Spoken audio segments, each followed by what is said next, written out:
I need you to know this is the reality of the Beatitudes. This is how it works. Part of what Jesus is saying here is admit what you're struggling with. I am so frustrated with a kind of teaching that is out there that says, not only do you have to just pretend this way, you can't even say it out loud, because if you say it out loud, you'll make it worse. In fact, you just have to say things that you want to happen. You just got to say positive things. Don't you ever say anything about how you're really struggling.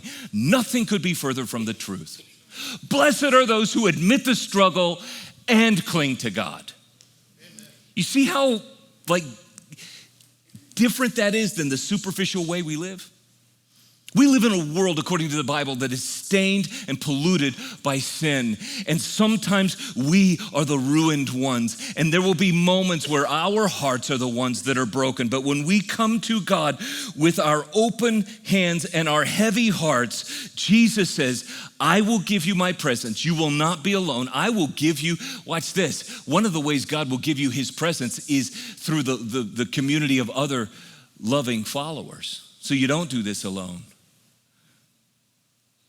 And that means we can grieve without giving into hopelessness.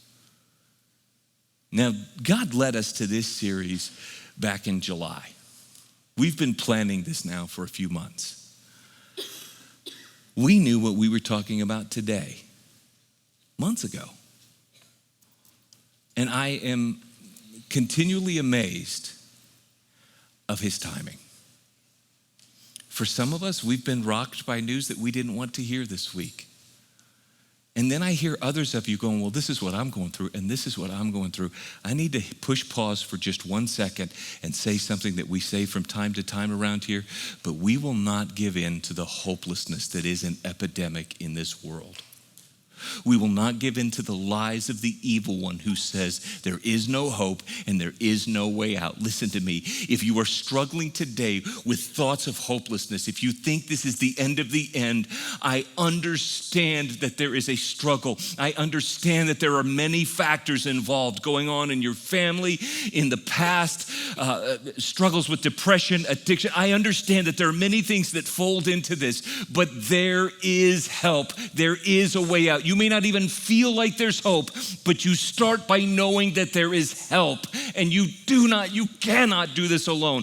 I want everyone, I don't care what you're doing. Some of you are checking your watch, some of you are typing something to somebody, some of you are keeping notes. I need everybody right now to make eye contact with me, and literally, those of you in the rooms, please listen to me on this point. If you are going through a moment right now where you are entertaining the thought of anything that even remotely smacks of self-destruction, you got to ask for help now.